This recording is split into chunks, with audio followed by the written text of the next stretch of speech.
When you say that Jesus resurrected, reincarnated as Salome, here will come a whole bunch of people and they'll pull out that verse about, if you hear them say that Jesus is in the secret chamber or Jesus is out in the desert, don't believe them, because there will be many false that come and to deceive, and they're a false prophet, and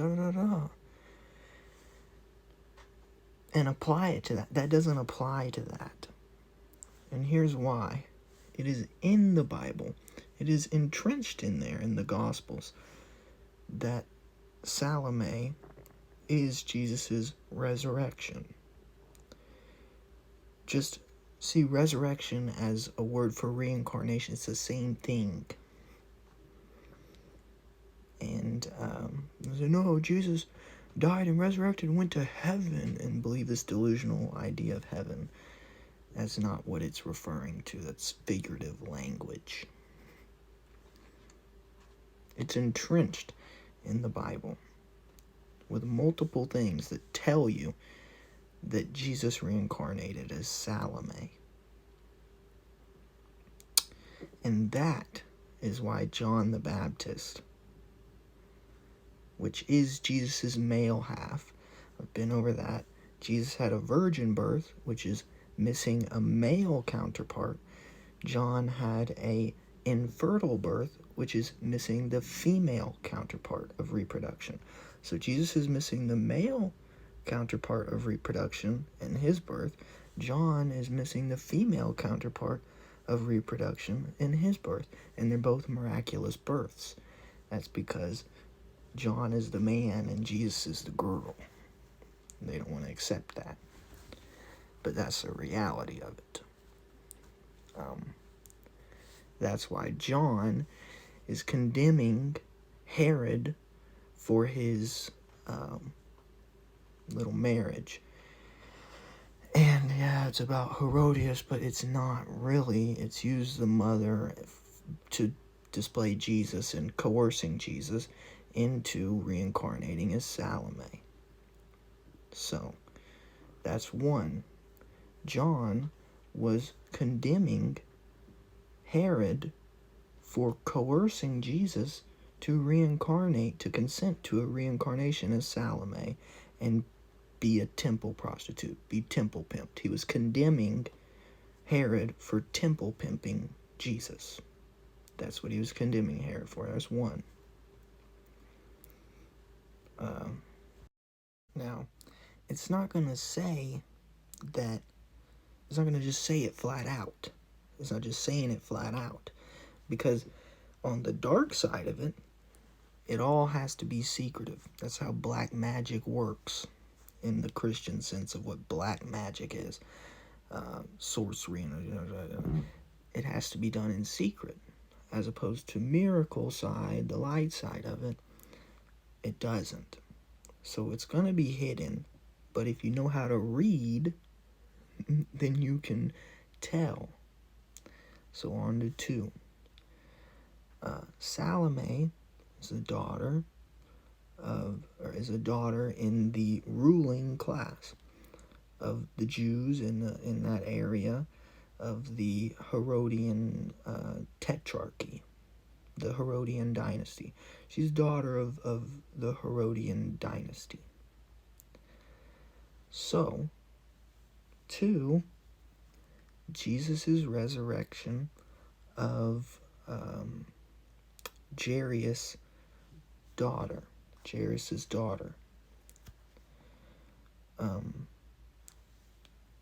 That's symbolic. If you know how to read, it's telling you right there that Jesus' reincarnation is Salome. It's a daughter of the Herodian Dynasty. You know, it doesn't say it flat out. It gives you a hint. It tells you of the story of Jesus reviving the daughter of Jairus, a synagogue ruler. Jairus is a synagogue ruler.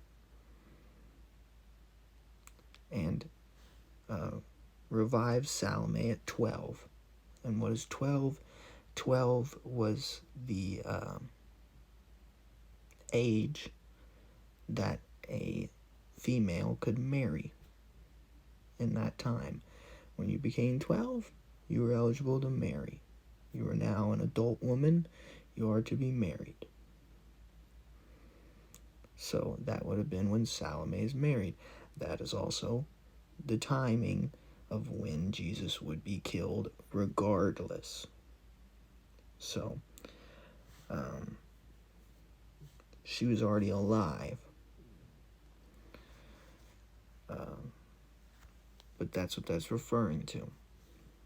Jesus raising Jairus' daughter is him consenting to being Salome. It's consenting to the reincarnation.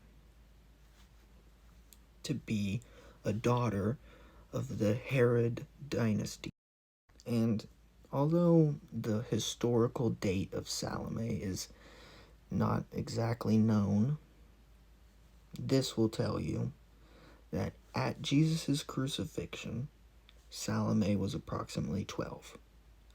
In the same, because she'd become adult age, now you gotta go.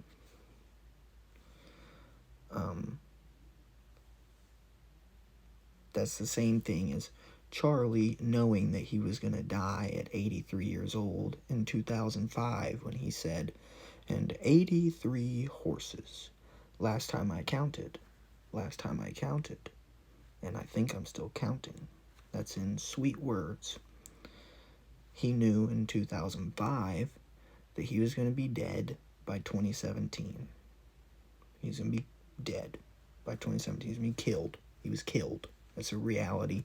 They also don't want to tell you he was killed, because that was 3-4 months before I turned 18. So I was 17. When I got close to adult age, he had to go.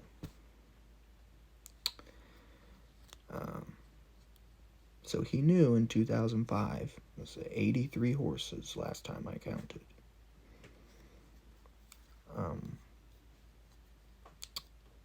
So it's the same thing. Adult age then was 12. So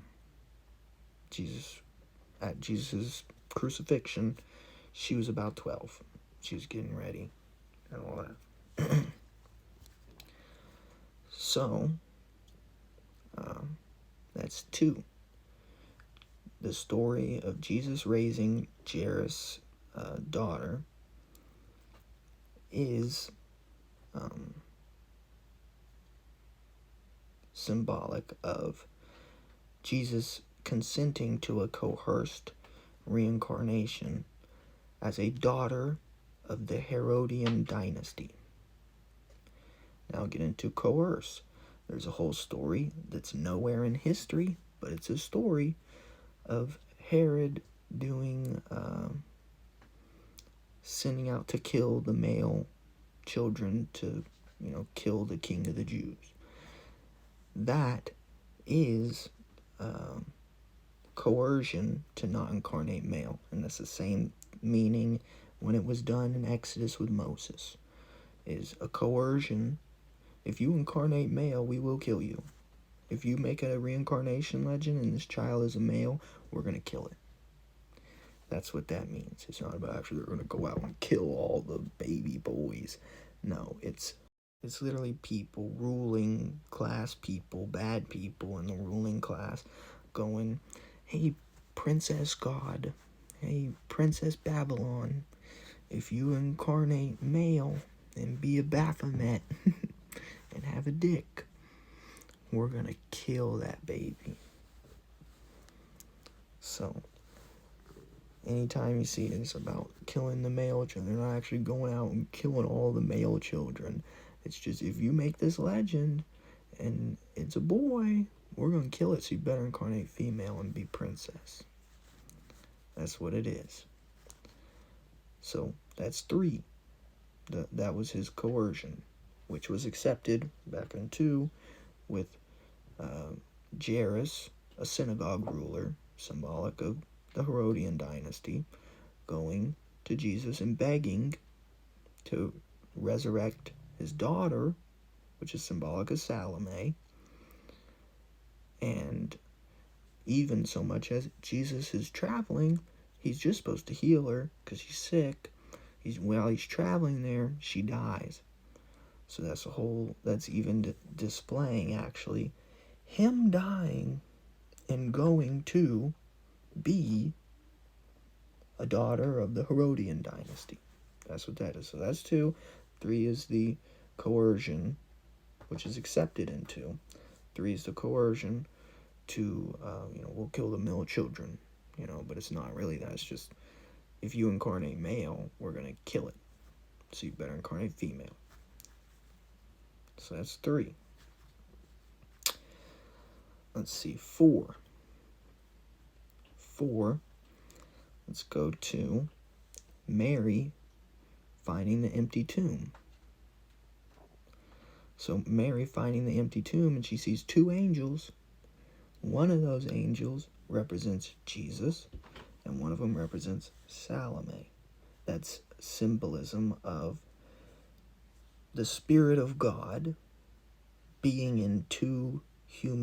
headquartered in 2 human incarnations at the same time, as Jairus' daughter is 12 during the resurrection.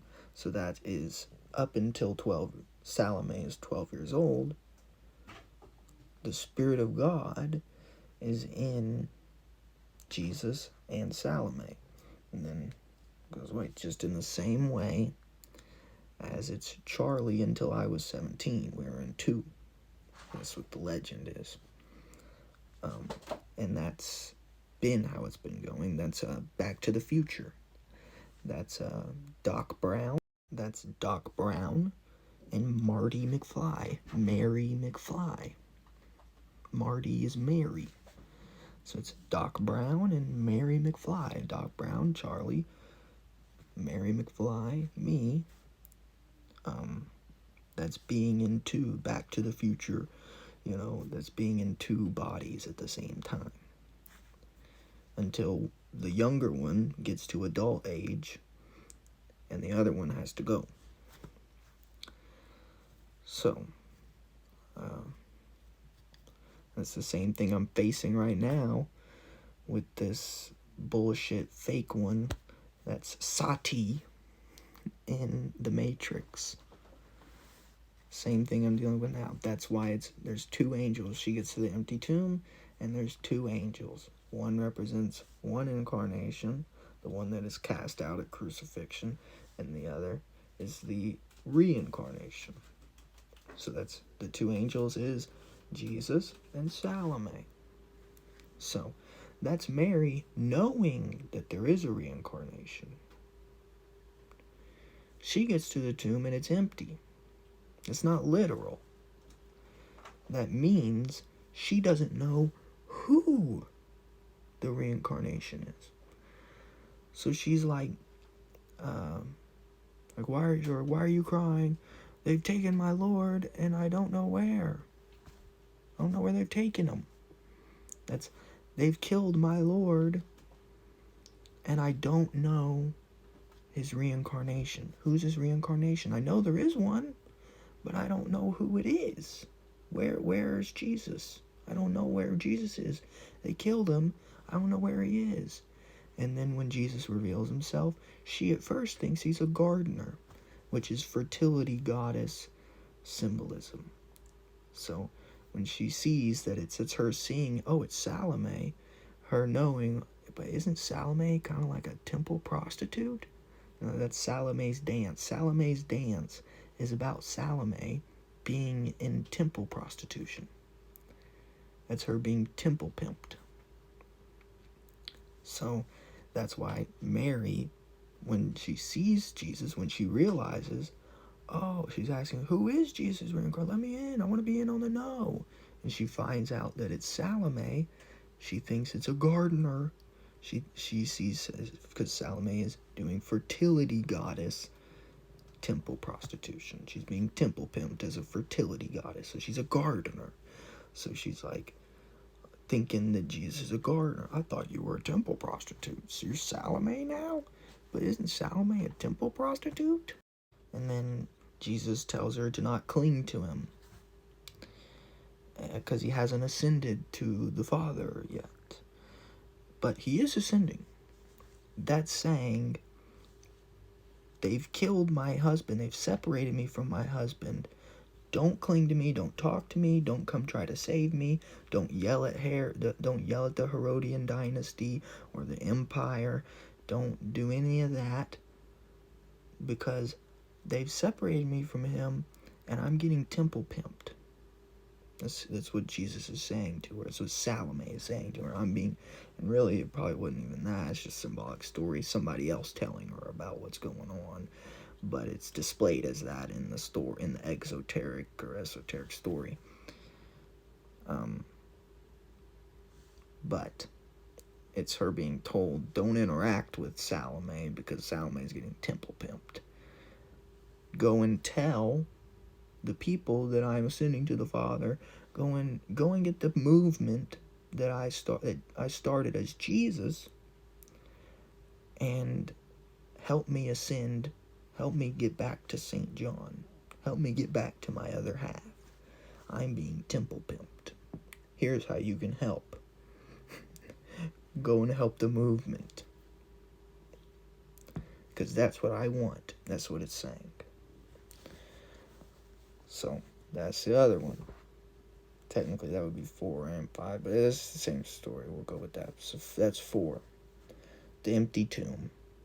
That's also talking. That's Mary trying to figure out, I know Jesus reincarnated. I believe it. And I know there's a reincarnation, but who is it? And then her finding out it's Salome. So that's 4. The empty tomb. And 5 is Saul seeing Jesus on the road to Damascus, and then getting hits put out on him, attempts on his life on him right afterwards. So Damascus, that was the territory of Salome's first husband, Philip II, Philip the Tetrarch. So that is, he's going, and when he nears up and gets to Salome's territory, he meets Jesus. Isn't that so? All the other stuff. And then Saul, which even sounds like Salome, sees Jesus right when he gets up to Salome's territory, and is told, why are you persecuting me? And he's like, who are you? Who are you, Lord? Who are you, Princess Salome? Who am I persecuting? I'm Jesus, the one you're persecuting. Why are you working for my temple pimps? Saul. Hey, Saul, why are you working for my temple pimps? You know, even that, again, these are not literal historical stories, really. That's the beginning, because Paul was the beginning of a controlled opposition into a merger. It's like half controlled opposition, half merging, and whatever.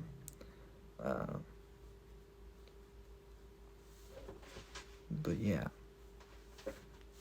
that's it. 1, that's why John is criticizing Herod. 2, Jairus' daughter, that's symbolic of Salome. 3, the coercions, kill all male children. 4, the empty tomb, Mary trying to find out, I know who he reincarnated, but who is it? Oh, it's the Gardner. It's that fertility goddess doing fertility goddess, temple prostitution. 5, Saul meets Jesus in Salome's territory. That's reality. So all that stuff, all that verse about if they say this and they say that and don't believe it, it doesn't apply to the actual one. It doesn't apply to the actual one. The actual one is displayed right there. It's entrenched in the Gospels. You can find it if you know how to read. That's talking about fakes and phonies, man. That's somebody trying to capitalize off of a secret. That's what that is warning you about people trying to capitalize off of a secret.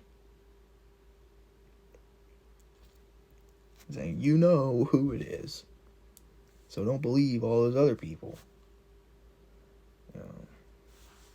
And it's also saying, if you don't know who it is, and you don't have a good source, you really shouldn't believe, because, you might have not a reliable source. It might be somebody trying to capitalize off a secret. But it's been known that, when it says Jesus is going to be sitting in heaven until the second coming is about coming to the people of the earth. When you're not among the people of the earth, you're in heaven. So until then, Jesus is going to be reincarnating in secret chambers or the desert. That's known. But how are you going to know? Especially if you're just one of the people of the earth, that's how you get to know. So you really shouldn't believe it, especially considering until the second coming, Jesus might be being forced to do stuff like Salome, and being coerced to say things like, bring me the head of John the Baptist. Okay, now please don't kill me. Bring me the head of blah, blah. Okay, no, please don't kill me. I'm a whore. I love a million cocks. I'm gonna dance for everybody. Okay, now please don't torture me to death. You know what I mean? So even if you did find the right one, if Jesus is sitting there like Salome, if Jesus is sitting there as Darth Vader under Palpatine, not as king, not as sovereign, but as, as Darth Vader, but Darth Vader's sitting up under Palpatine hasn't been thrown into the abyss, then you probably shouldn't even trust Vader. You know what I mean? That's what it's really getting at there. But on another topic, I haven't studied enough on this one, but I'm willing to make a guess, just a guess, that one of them was this girl, based upon context in the stories. But that's the whole point for another time. I'm not saying it is or it isn't. I'm just saying that there's elements of the story that seem to say that was one of them. But yeah, either way, there's definitely a lineage of reincarnations. I don't know all of them. All I know is Jesus to Salome. To I don't know, all the way till that, which would be that, which is hardly even a I know, it's still an I don't know, because I don't know the name, I don't know. That would be moving from secret chambers to the desert. That would be the desert part. Not safe enough in the secret chamber. Now it's the desert. And that was the desert. It was set as Avatar Korra or Tarzan in the desert. All the way until they brought it back with Sacagawea and the anonymous Diana Vaughn, which led to Charlie, which led to me. So the only known ones really that the public can figure out is Jesus to Salome, anonymous, then Avatar Korra, anonymous, Tarzan, anonymous, then Diana Vaughn, anonymous, Indian Vaughn, Diana Vaughn, anonymous, to Charlie, to me. So that's really all it is. But there is a lineage This whole delusional, exoteric view of everything, it's delusional. But, I mean, good luck trying to figure out all those anonymous ones. Good luck trying to figure those out. Maybe they've got a list, but,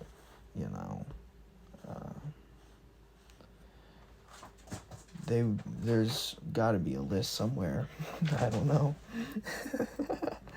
Maybe somebody's got the list, but, this movie is not wrong about that. There's a bunch of dead Jesus fetuses. That's the lineage. All those dead Jesus fetuses that died. That is displaying the lineage. There's a lineage. But, good luck figuring out anything other than Jesus, Salome, the Mi'kmaq tribe, anonymous, Sacagawea Jean Baptiste ritual, anonymous, to Diana Vaughan, Indian,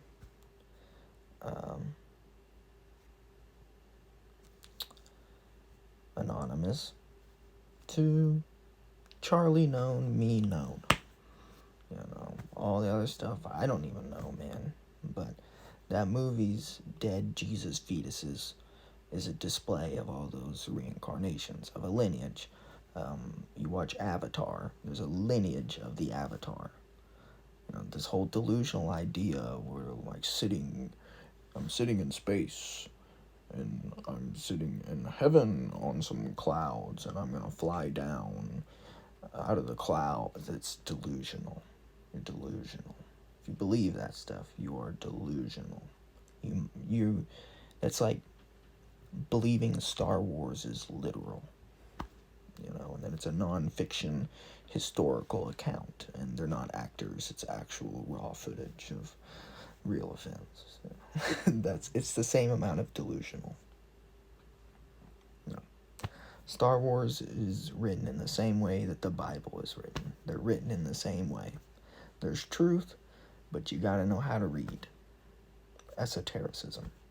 If you don't, you're gonna end up thinking one is completely fictional, and if you believe that it's all real in the same way you believe the other one, then you're crazy. But you can believe the other one is completely real, literal, historical account, and da-da-da-da-da. Then that's fine, and you're not delusional? No, you're just as delusional as somebody who literally thinks that Star Wars is raw footage of a long time ago in a galaxy far, far away. They're not even actors. It's real. It's raw footage.